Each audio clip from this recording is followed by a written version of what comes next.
Synergie, la suite des assises 2021 qui portait, certains s'en souviendront, sur la double vulnérabilité. Donc, j'appelle Cécile Léraud et Bastien Lapouge.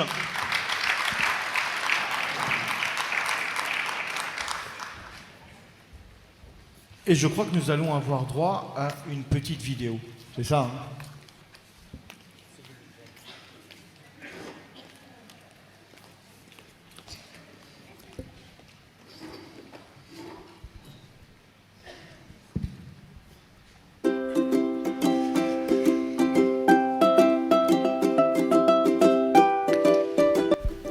Ce projet consiste à traduire les paroles en actes, pousser vers la mise en œuvre d'une nouvelle orientation politique du CNAEMO.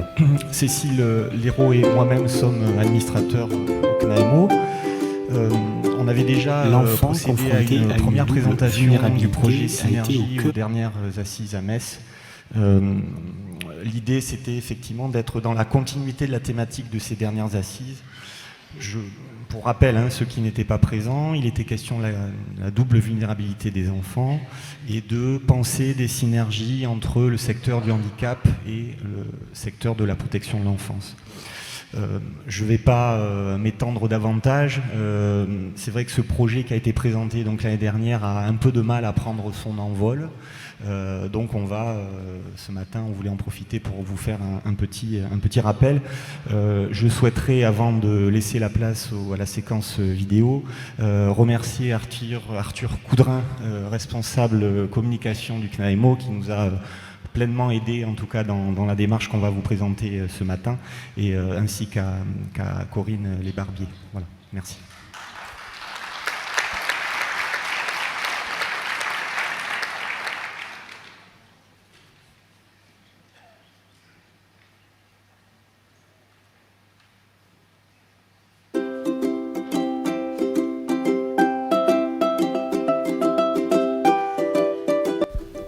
Ce projet consiste à traduire les paroles en actes, pousser vers la mise en œuvre d'une nouvelle orientation politique du CNAEMO.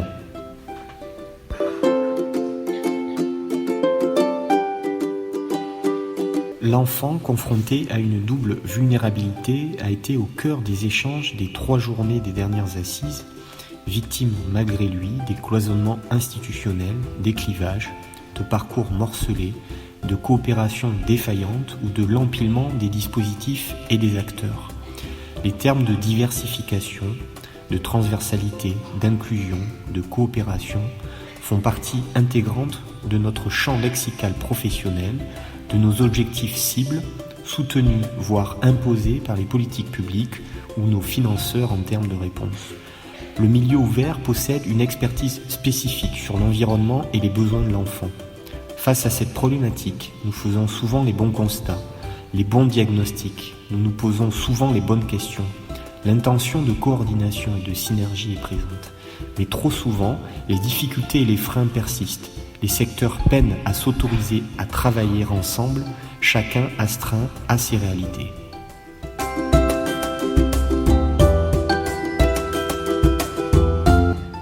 L'intention du CNAEMO est, à sa manière, d'aller au-delà, de mettre en musique et en harmonie les secteurs du handicap et de la protection de l'enfance, de lutter à sa façon contre les tuyaux d'orgue, tout en se recentrant sur les besoins fondamentaux de l'enfant. Nous nous sommes donc posé les questions suivantes. Comment faire pour co-construire, collaborer, coopérer, pour nous sortir et pour sortir nos institutions de la logique triadique? Comment le CNAEMO peut-il porter une nouvelle orientation politique? Notre projet est un travail protocolisé, commun, transverse et intersectoriel. Notre intention est de compléter la production de pensée, de continuer à valoriser les expérimentations, mettre en synergie l'action et la coordination des professionnels, être un levier d'alerte pour les institutions concernées du sanitaire, du médico-social et du social, de soutenir les complémentarités et les passerelles. Le CNAEMO a déjà collaboré avec d'autres fédérations à la production de guides, avec la FN3S sur les enjeux de l'évaluation clinique, avec le CNDPF sur les modalités de coopération entre AEMO, AED, AGBF et AESF, avec la CNAP autour de regards critiques sur l'AED et l'AEMO.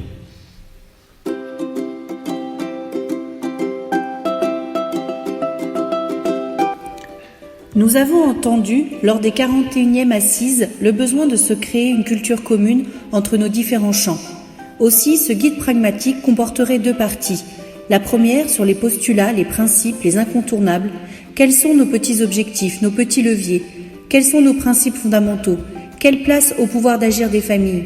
Quelles sont les conditions nécessaires pour promouvoir les besoins et les droits des enfants dont on a tous la responsabilité? La seconde partie porterait sur un recueil de dispositifs innovants existants sur tout le territoire national, mais aussi international, à l'image des maisons des familles en Allemagne ou de la maison éducative et thérapeutique ou encore des équipes mobiles.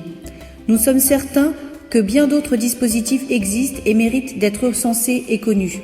Pour cela, le CNAEMO a besoin de vous, de vos réflexions, de vos contributions, de vos coordonnées. Le CNAEMO a aussi besoin de vous, pour composer un groupe de travail, une instance de partage et de réflexion pour construire ce guide. Ce groupe se composerait d'une dizaine de personnes, administrateurs, délégués, membres des délégations, professionnels, élus, chercheurs, parents, enfants. Nous espérons pouvoir nous réunir 6 fois par an durant 1 an et demi, et cela à partir de mars 2022. Alors, pour que les paroles deviennent des actes, rejoignez-nous.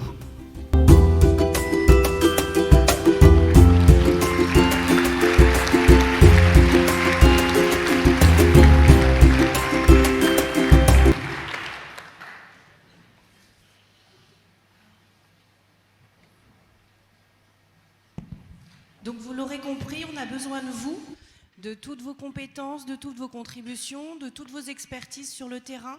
L'idée, c'est de pouvoir, à l'image des 3 autres livrets qui ont été produits ces précédentes années par le CNAEMO en lien avec une fédération, de pouvoir réaliser un guide ou un recueil en tout cas pour pouvoir se dire que on a besoin de travailler ensemble, de coopérer ensemble dans le champ du handicap et de la protection de l'enfance.